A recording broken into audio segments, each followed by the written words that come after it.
আমরা কিছুক্ষণ আগে থেকেই দেখছিলাম যে নেপালে বেশ রণক্ষেত্র তৈরি হয়ে গেছে। নেপাল ছাত্র জনতা এবং পুলিশের মধ্যে দফায় দফায় সংঘর্ষ হচ্ছে।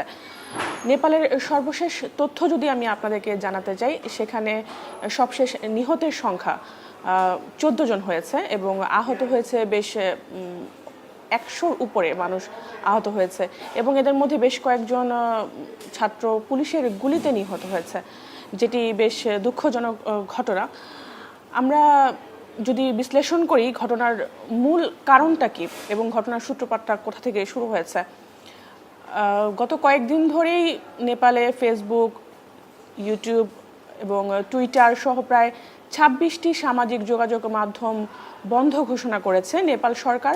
এবং মূলত এই যে সামাজিক যোগাযোগ মাধ্যমগুলো বন্ধ ঘোষণা করেছে এবং এতে যে তারা তাদের সাধারণ জীবন ব্যাহত হচ্ছে, এর প্রতিবাদে মূলত ছাত্ররা আজ সকাল 9টা থেকেই বিক্ষোভে নেমেছে এবং তাদের যে উদ্দেশ্যটা ছিল, তাদের উদ্দেশ্য ছিল পার্লামেন্ট ভবন ঘেরাও করা, এছাড়া হচ্ছে রাষ্ট্রপতি এবং প্রধানমন্ত্রীর বাসভবনের দিকে তাদের যে র্যালিটি এগিয়ে আসছিল। এবং তাদের র্যালিতে বেশ আমরা ভিডিও ফুটেজে যেটা দেখতে পাচ্ছিলাম যে প্রায় হাজার হাজার মানুষ পার্লামেন্ট ভবনের দিকে এগিয়ে আসছিল।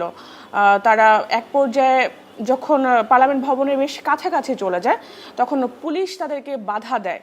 তবে সেই বাধা তারা মানতে রাজি নয় এবং এক পর্যায়ে তাদের মধ্যে ধস্তাধস্তি শুরু হয় এবং সেই ধস্তাধস্তি থেকেই কিন্তু এখন পর্যন্ত যে পরিস্থিতি আমরা দেখতে পাচ্ছি, সেই ঘটনা মানে তুমুল আকার শুরু হয়ে গেছে। পুলিশের কথা না মানায় পুলিশ পরিস্থিতি নিয়ন্ত্রণ করতে তাদের দমাতে, বিক্ষোভকারীদের দমাতে টিয়ার শেল, জল কামান এবং গুলি ছোড়ে এবং পুলিশের সেই গুলিতেই কিন্তু বেশ কয়েকজন ছাত্র জনতা নিহত হয়েছে। এবং পুলিশের এই আচরণ দেখে ছাত্র জনতা আরও বেশি মরিয়া হয়ে এবং মারমুখী হয়ে পার্লামেন্টের দিকে এগিয়ে যায়। এবং আমরা সবশেষ যে ফুটেজটি পেয়েছি, সেখানে কিন্তু আমরা দেখতে পাচ্ছিলাম পার্লামেন্ট ভবনের ভিতরে ঢুকে যাচ্ছিল ছাত্র জনতা। পার্লামেন্ট ভবনের যেই প্রাচীর, সেই প্রাচীর টপকে অনেকে পার্লামেন্ট ভেতরে চলে যায় এবং পার্লামেন্ট ভবনের প্রধান যে ফটক রয়েছে সেখানে কিন্তু তারা আগুন ধরিয়ে দেয়। পুলিশ কিন্তু দেখা যাচ্ছে কিছুটা পরিস্থিতি নিয়ন্ত্রণ করতে পারলেও পুরোপুরি কিন্তু তাদের নিয়ন্ত্রণে এখনও আসেনি। আমরা যদি নেপালের সময় জানতে চাই, নেপালে এখন আনুমানিক সন্ধ্যা 6:30-এর মতো সময়। বিক্ষোভ কিন্তু এখনও চলছে, ছাত্র জনতাকে কিন্তু পুলিশ দমাতে পারছে না। এবং ছাত্র জনতার যেই অভিযোগটি রয়েছে নেপাল সরকারের বিরুদ্ধে, যে নেপাল সরকার দুর্নীতি এবং অবৈধ কাজকর্মের সঙ্গে জড়িত এবং এই যে দুর্নীতি, এই দুর্নীতি মূলত ঢাকতেই নেপাল সরকার মানুষের যে বাক স্বাধীনতা সেটি আসলে কেড়ে নিচ্ছে। আমরা জানি যে বর্তমান সময়ে বাক স্বাধীনতা প্রকাশের অন্যতম মাধ্যম হচ্ছে ডিজিটাল প্ল্যাটফর্ম, যেটাকে আমরা বলি সামাজিক যোগাযোগ মাধ্যম। ফেসবুক, টুইটার, ইউটিউবেই মূলত আমরা যে কোনো ধরনের তথ্য প্রচার করি বা সরকার বিরোধী কথাবার্তা আমাদের যদি থেকে থাকে, সেগুলো আমরা সামাজিক যোগাযোগ মাধ্যমেই বলে থাকি। নেপাল সরকার অভিযোগ করছে যে এইসব সামাজিক যোগাযোগ মাধ্যমের প্ল্যাটফর্ম ব্যবহার করে নেপালের মানুষজন এবং ছাত্র জনতা সরকারের বিরুদ্ধে অপপ্রচার চালাচ্ছে। আসলে ঘটনা কোনটা সত্য কোনটা মিথ্যা সেটা এখনই বলা যাচ্ছে না। তবে নেপাল সরকার, নেপালের তথ্য মন্ত্রণালয় গত 4-5 দিন ধরেই এই প্ল্যাটফর্মগুলো বন্ধ রেখেছে। আর এই ছাত্র জনতা মূলত তারই প্রতিবাদে আজ সকাল 9টা থেকে পার্লামেন্ট ভবনের দিকে র্যালি শুরু করে এবং তাদের লক্ষ্য ছিল পার্লামেন্ট ভবন আক্রমণ করা, রাষ্ট্রপতি ভবন আক্রমণ করা, রাষ্ট্রপতির বাসভবন বাসভবন আক্রমণ করা এবং প্রধানমন্ত্রী কেপি শর্মা ওলির বাসভবন ঘেরাও করা। তারা হয়তো কিছুটা সফল হয়েছে আমরা বলতে পারি, কারণ এরই মধ্যে তারা পার্লামেন্ট ভবন ঘিরে যে একটা অরাজকতা পরিবেশ তৈরি করেছে সেটি কিন্তু আসলে বিরল ঘটনা। আমরা যদি বলি গত 2022 থেকে 2024 সাল পর্যন্ত এই 2 বছরে দক্ষিণ এশিয়ার যে কয়েকটি দেশে সরকার পতন ঘটেছে তা কিন্তু আসলে পার্লামেন্টের যে দৃশ্য এবং আজকের নেপালের যে দৃশ্য আমরা কিন্তু খুব একটা তফাৎ করতে পারছি না। আমরা যদি বলি সাম্প্রতিক সময়ে শ্রীলঙ্কায় সরকার পতন ঘটেছে এবং এরপরই কিন্তু আসে বাংলাদেশের নাম। বাংলাদেশেও কিন্তু একটি গণ অভ্যুত্থানের মাধ্যমে সরকার পতন ঘটে। সে সময় কিন্তু আমরা দেখতে পাই যে গণভবন ঘেরাও করার যে বিষয়টি এবং এরপরে কিন্তু পার্লামেন্ট ভবনে জড়ো হওয়া লাখ লাখ কোটি কোটি জনতা সেখানে জড়ো হয়েছিলেন। শ্রীলঙ্কাতেও কিন্তু সে একই বিষয় ঘটেছিল যে রাজাপাকসে সরকার পতনের জন্য এবং সরকারের দুর্নীতির প্রতিবাদ জানিয়ে শ্রীলঙ্কার লাখ লাখ মানুষ বলতে গেলে যে তারা কিন্তু পার্লামেন্ট ভবন ঘেরাও করে, রাষ্ট্রপতির বাসভবন ঘেরাও করে এবং এক পর্যায়ে ছাত্র জনতার এই বিক্ষোভের মুখে তারা বাধ্য হয় পার্লামেন্ট ভবন, শ্রীলঙ্কান সরকার বাধ্য হয় দেশ ছেড়ে পালিয়ে যেতে। এবং একই ঘটনা কিন্তু বাংলাদেশের ক্ষেত্রেও ঘটেছে। বাংলাদেশের সাবেক প্রধানমন্ত্রীও কিন্তু দেশ ছেড়ে পালিয়ে যেতে বাধ্য হয়েছেন। এখন ডিজাইন, এলিগেন্স, বিউটি, সেরা পণ্য সবার জন্য জেভিকো। যে বিষয়টি একই, এরপরে কিন্তু আমরা আসি সিরিয়ার কথা, যে শ্রীলঙ্কা এবং বাংলাদেশের পরে কিন্তু আরও একটি সরকারের পতন আমরা দেখতে পাই, সেটিও কিন্তু সিরিয়া সরকারের পতন ঘটে। এখন আসি নেপালের বিষয়ে। নেপালে যেই সরকার বিরোধী বিক্ষোভ আমরা আজকে সকাল থেকে দেখতে পাচ্ছি, সেই চিত্র যদি বিশ্লেষণ করি বলা যায় যে নেপাল বলতে গেলে দক্ষিণ এশিয়ার অন্যতম শান্তিপূর্ণ একটি দেশ ছিল। হঠাৎ করেই সেখানকার মানুষজন সরকার বিরোধী বিক্ষোভে ফুঁসে উঠেছে এবং আমরা যদি বলি এর আগেও কিন্তু নেপালে সরকার বিরোধী একাধিক বিক্ষোভ হয়েছে, কিন্তু এ ধরনের বিক্ষোভ বলতে গেলে একটি নজিরবিহীন বিক্ষোভ। আর নেপালের বর্তমান যে প্রধানমন্ত্রী কেপি শর্মা ওলি, উনি কিন্তু খুব বেশি দিন হয়নি ক্ষমতায় এসেছেন, জুলাই মাসে, গত জুলাই মাসে তার মাত্র 1 বছর পূর্ণ হয়েছে। তো সেক্ষেত্রে বলতে গেলে এত অল্প মেয়াদে নেপালের সরকারের বিরুদ্ধে এত এত অভিযোগ এবং তার বিরুদ্ধে বর্তমানে সবচেয়ে বড় যে অভিযোগটি সেটা হচ্ছে ছাত্র জনতাকে বাকরুদ্ধ করে ফেলা, ছাত্র জনতার কথা বলার যে প্ল্যাটফর্ম সেটি বন্ধ করে দেওয়া, বিশ্ব থেকে তাদেরকে এক পর্যায়ে আলাদা করে ফেলা, যে তাদের যে কথাগুলো আছে, ছাত্র জনতার যে কথাগুলো আছে সেগুলো সবার কাছে প্রকাশ করতে না দেওয়া, এই যে তাদের অধিকারটি হরণ করছেন নেপাল সরকার, সেই একটি অভিযোগ কিন্তু নেপাল সরকারের বিরুদ্ধে রয়েছে। আমি যদি আরও একটি বিষয় বলতে চাই, যে আসলে নেপালের এই বিক্ষোভের পিছনে যদি ভূ রাজনীতির একটি কারণ আমরা তুলে ধরতে চাই, যে ভূ রাজনৈতিক বিষয়টা আসলে একটু কঠিন, একটু জটিল বিষয়। তারপরে যদি বলি গত কয়েকদিন আগে, গত সপ্তাহে আমরা দেখেছি যে নেপাল সরকার চীন সফরে গিয়েছেন। সেখানে ছিল একটি এসসিও সম্মেলনে, সেখানে চীন সফরে গিয়েছেন এবং এসসিও সম্মেলন মূলত হচ্ছে এসিও সম্মেলন মূলত রাশিয়া, চীন এবং ভারত জোটের একটি সম্মেলন এবং পশ্চিমা বলয় রেখে বিশ্বে যে এই নতুন বলয় বা নতুন পরাশক্তির যে উত্থান এবং বিশ্বকে আলাদাভাবে একটি মেরুকরণের যে পরিকল্পনা, এই বলয়ে কিন্তু নেপাল যুক্ত হয়েছেন।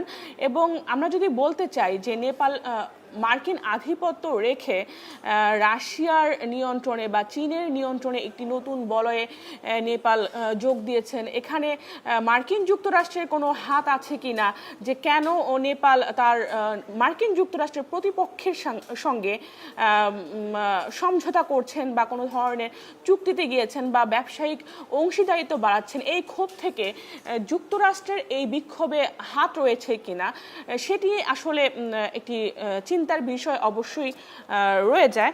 আমরা যদি আরও কিছু বলতে চাই যে নেপালের যে বিক্ষোভটি সেটি কিন্তু মূলত ছাত্র জনতার বিক্ষোভ বললেও বেশিরভাগ যেই বিক্ষোভকারী রয়েছেন তাদের বেশিরভাগই কিন্তু কলেজ এবং বিশ্ববিদ্যালয় পড়ুয়া ছাত্রছাত্রী।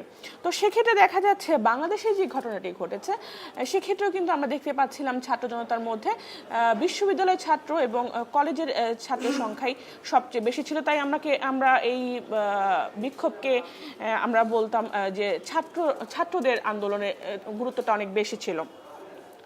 তো আমরা যদি আরও একটি বিষয় তুলে ধরতে চাই যে নেপাল সরকারের বিরুদ্ধে আরও একটি বড় অভিযোগ রয়েছে যে নেপাল সরকার গত কয়েক বছরে বিলিয়ন ডলার দুর্নীতি করেছে এবং এই দুর্নীতির খবর যখন প্রমাণিত হচ্ছে তদন্ত কমিটি সেই দুর্নীতির খবরগুলো প্রমাণ পাওয়ার পরেও সরকার কোনো পদক্ষেপ নিচ্ছে না। যে বিভাগ যে মন্ত্রণালয় দুর্নীতির সঙ্গে সংশ্লিষ্ট বা যারা দুর্নীতির সঙ্গে সংশ্লিষ্ট তাদের বিরুদ্ধে সরকার কোনো পদক্ষেপ নিচ্ছে না। এরও একটা প্রতিবাদ কিন্তু সাধারণ জনগণ, নেপালের সাধারণ জনগণ এই সামাজিক যোগাযোগ মাধ্যমে জানাচ্ছিলেন। আমরা যদি বলি তাদের একটি অভিযোগ ছিল যে নেপালের যারা মন্ত্রী পর্যায়ে রয়েছেন তাদের সন্তানরা এবং তাদের পরিবারের লোকজন বিপুল পরিমাণ অর্থ বিদেশে পাচার করছেন। এ ধরনের একটি অভিযোগ কিন্তু নেপালের সাধারণ মানুষের কাছে রয়েছেন এবং তাদের যে জীবনযাত্রা তা নিয়েও কিন্তু প্রশ্ন তুলছেন, তাদের স্বচ্ছতা সে বিষয়ে প্রশ্ন তুলছেন, তাদের দুর্নীতি সে বিষয়ে প্রশ্ন তুলছেন, কিন্তু এর কোনো উত্তর কিন্তু নেপাল সরকার দিতে পারেনি। আসলে সেই বিষয়গুলো নিয়ে যখনই জনগণ মুখ খুলছিলেন, সামাজিক যোগাযোগ মাধ্যমে লেখালেখি করছিলেন, গণমাধ্যমে বিষয়গুলো আলোচনায় আসছিলেন, তখনই নেপাল সরকার আসলে তাদের যে বলার প্ল্যাটফর্ম আমরা যদি বলি ফেসবুক, ইনস্টাগ্রাম, এক্স এবং ইউটিউব, মূলত এই 4টি প্ল্যাটফর্মই মানুষজন তাদের যে কথাগুলো বলে সেগুলো বন্ধ করে দিয়েছেন। আর মূলত এরই প্রেক্ষাপটে ছাত্র জনতা রাজপথে নামতে বাধ্য হয়েছেন। আর এই বিক্ষোভ আসলে কত দিন যাবে বা কোন পর্যন্ত গিয়ে গড়াবে তা নিয়ে কিন্তু একটি প্রশ্ন রয়েছে। আমরা যদি বলি যে শ্রীলঙ্কাতে প্রায় মাসখানেক বিক্ষোভের পরে কিন্তু সরকার পতন হয়েছে, আর বাংলাদেশের প্রেক্ষাপটেও কিন্তু সেই সময়টা মাসখানেক গড়াতে পারেনি, তার আগেই সরকারের পতন হয়েছে। তো নেপালের ক্ষেত্রে প্রেক্ষাপটটা কি হবে সে বিষয়ে আসলে চিন্তার বিষয়। খুব দ্রুত সময়ে তারা সরকারের পতন ঘটাতে পারবেন নাকি আরো একটি গণ অভ্যুত্থান তৈরি হবে, না কি হতে যাচ্ছে, নাকি সরকার শক্ত হাতে এই আন্দোলনটি দমাতে সক্ষম হবেন, তাও একটি বিষয়। আরো একটি বিষয় যদি বলি, এমনও হতে পারে যে সরকার ছাত্রদের যে দাবিগুলো রয়েছে সেগুলো মেনে নিতে পারে। ছাত্রদের প্রাথমিক দাবি হচ্ছে যে সামাজিক যোগাযোগ মাধ্যম ব্যান করে দেওয়া হয়েছে, তো হতে পারে সরকার তাদের দাবি মেনে নিয়ে সামাজিক যোগাযোগ মাধ্যম তাদের খুলে দিতে পারে। কিন্তু এর পরেও কি ছাত্র জনতা তাদের এই দাবি থেকে সরে গিয়ে রাজপথ ছেড়ে দেবেন কিনা সেটিও কিন্তু একটি প্রশ্ন রয়েছে। আর যদি সরকারের এই কথা না শোনেন ছাত্র জনতা, সেক্ষেত্রে কিন্তু বলতে গেলে সরকারের ভাগ্যে খুব ভালো কিছু নেই আমরা বলতে পারি। আরও একটি বিষয় আমরা দেখছি, সাম্প্রতিক সময়ে যে কোনো আন্দোলন দমন পীড়নের জন্য সরকার সবার আগে বেছে নেয় সামাজিক যোগাযোগ মাধ্যম বন্ধ করে দেওয়া। সেই বিষয়টি আমরা ভারতের ক্ষেত্রে দেখতে পারি। ভারতের অধিকৃত জম্মু এবং কাশ্মীরে আন্দোলন দমানোর জন্য ভারত সরকার, মানে আমি যদি বলতে যাচ্ছি মোদি সরকার, হরহামেশাই সেখানকার ইন্টারনেট সংযোগ বন্ধ করে দেন। আসলে সরকারের একটি ধারণা যে যদি ইন্টারনেট সেবা বন্ধ করে দেওয়া হয় তারা হয়তো যোগাযোগ মাধ্যমটা দুর্বল করে দিতে পারবেন, আন্দোলনটাকে দমিয়ে দিতে পারবেন, আন্দোলনটাকে সংগঠিত করতে পারবেন না। যারা আসলে চাচ্ছেন সরকারের বিরুদ্ধে দাঁড়িয়ে কথা বলতে, তাদেরকে কথা বলতে দেওয়া হবে না। এটি হচ্ছে সরকারের একটি আমরা বলতে গেলে কৌশল বলতে পারি, যে কোনো আন্দোলন দমানোর ক্ষেত্রে সরকার এই কৌশলটি অবলম্বন করে নিজেকে সেফ সাইডে রাখার জন্য। সরকার সম্ভবত এই পথটি বেছে নেয়। ডিজিটাল প্ল্যাটফর্মের মাধ্যমে যেহেতু আমরা সবসময় নিজেদের বাক স্বাধীনতার প্র্যাকটিস করে থাকি, সেক্ষেত্রে হতে পারে সরকার এই কৌশলের মাধ্যমে মানুষের বাক স্বাধীনতাকে রুদ্ধ করে সে আরও বেশি ক্ষমতায় থাকতে চান, আরও বেশি দিন জনগণের উপর দমন-পীড়ন চালাতে চান। তবে জনগণও কিন্তু এখন আর বসে নেই। এক দেশ থেকে আরেক দেশের জনগণ কিন্তু বিষয়গুলো দেখছেন, বিষয়গুলো কিন্তু অবজার্ভ করার পরে তারাও কিন্তু একটি সিদ্ধান্ত নিচ্ছেন আসলে কোন সময়ে কি করতে হবে। আমরা যদি বলি বাংলাদেশের ঘটনার পর পাকিস্তানেও কিন্তু আমরা এরকম একটি বিক্ষোভ দেখতে পেয়েছিলাম, যে পাকিস্তানেও কিন্তু পাকিস্তানের সাবেক যে প্রধানমন্ত্রী ইমরান খান তার মুক্তির দাবিতে ব্যাপক বিক্ষোভ হয়েছিল। এবং বলতে গেলে বাংলাদেশের বিক্ষোভের পরপরই যেহেতু সেই ঘটনাটি, এবং তারা কিন্তু বাংলাদেশের ছাত্র জনতা যেভাবে বিক্ষোভ করেছিলেন তারা কিন্তু সেই বিক্ষোভটাকে অনেকটা অনুসরণ করেই বিক্ষোভটা করেছেন। সে সময় কিন্তু শেহবাজ সরকার, পাকিস্তানের প্রধানমন্ত্রী শেহবাজ সরকার কিন্তু সেখানকার ইন্টারনেট সেবা বন্ধ করে দিয়েছিলেন। তো আমরা যদি দেখি সাউথ এশিয়ার দেশগুলোতে বেশিরভাগ দেশের সরকার প্রধান বা রাষ্ট্রপ্রধান এ ধরনের একটি বিষয় প্র্যাকটিস করে থাকেন, যে জনগণকে যদি তুমি বন্ধ করতে চাও, জনগণের কণ্ঠ যদি তুমি রোধ করতে চাও, সেক্ষেত্রে তোমাকে সবার আগে যে জায়গাটা হাত দিতে হবে সেটা হচ্ছে সামাজিক যোগাযোগ মাধ্যম। তাদের যোগাযোগ বন্ধ করে দিতে হবে, তাদের আন্দোলন সংগঠন করতে দেয়া হবে না। এই বিষয়টিকে তারা খুব বেশি জোরালো আকারে দেখছেন এবং এই কৌশলটি তারা বারবার খাটাচ্ছেন। এখন নেপালের কথা যদি আমরা আবার ফিরে আসি, নেপালের সর্বশেষ তথ্য অনুযায়ী এখনো পর্যন্ত 14 জন নিহত হয়েছেন এবং আহত হয়েছেন অর্ধশতাধিক। এমনও হতে পারে হতাহতের সংখ্যা আমরা কিছুক্ষণ পরেই জানতে পারবো আরও বেড়েছে কিনা, কারণ যখন থেকে আমরা খবর সংগ্রহ করছিলাম দুপুর 2:30টা থেকে, তখন থেকে কিন্তু দেখতে পাচ্ছিলাম প্রথমে আমরা জানতে পারি 6 জন, তারপরে 8 জন, তারপর 11 জন, তারপর 14 জন, এভাবে কিন্তু মিনিটে মিনিটে আমরা নিহতের সংখ্যা দেখছিলাম যে বেড়ে যাচ্ছিল। হতে পারে আজকে রাতের মধ্যে এই ভয়াবহতা আরও বেশি বাড়বে বা পরিস্থিতি কোন দিকে যাবে, পরিস্থিতি আরও খারাপের দিকে হতে পারে, সেটি পুরোপুরি এখনও আসলে বলা যাচ্ছে না। নেপালে যেহেতু এখন সন্ধ্যা নেমে এসেছে এবং অলরেডি আমরা যে বিষয়টা আরেকটি বলতে যাচ্ছি, পরিস্থিতি নিয়ন্ত্রণে কিন্তু কাঠমান্ডু শহরে কারফিউ জারি করা হয়েছে এবং কাঠমান্ডু শহরটি একটি অত্যন্ত গুরুত্বপূর্ণ একটি শহর। সেখানে কারফিউ বলবৎ করা হয়েছে এবং তা রাত 10টা পর্যন্ত বলবৎ থাকবে। কারফিউ মোতায়েনের পাশাপাশি সেখানে হচ্ছে সেনাবাহিনী মোতায়েন করা হয়েছে পরিস্থিতি নিয়ন্ত্রণের জন্য। যে দেখা যাচ্ছে সেখানকার যে পুলিশ, সে পুলিশ এখনো পর্যন্ত পরিস্থিতি কিন্তু নিয়ন্ত্রণে আনতে পারেনি। কারণ হচ্ছে ছাত্র জনতার সংখ্যা এত বেশি যে আমরা যদি ফুটেজগুলো দেখি যে হাজার হাজার ছাত্র জনতা রাজপথ দখল করে আছে এবং পুরো যে পার্লামেন্ট ভবন সেটি কিন্তু ঘেরাও করে রয়েছেন। তো পুলিশ চেষ্টা করছেন তাদেরকে বাধা দিতে, কিন্তু পারছেন না। হয়তো সেই বিষয়টি পর্যবেক্ষণ করেই নেপাল সরকার সিদ্ধান্ত নিয়েছেন যে সেনাবাহিনী মোতায়েন করার, এবং সেখানে কিন্তু পুলিশের সাথে ইতিমধ্যেই সেনাবাহিনী যোগ দিয়েছেন এবং যৌথ বাহিনী মিলে যেটি করছেন যে তাদের উপর ছাত্র জনতার উপর এখনো হামলা করছেন।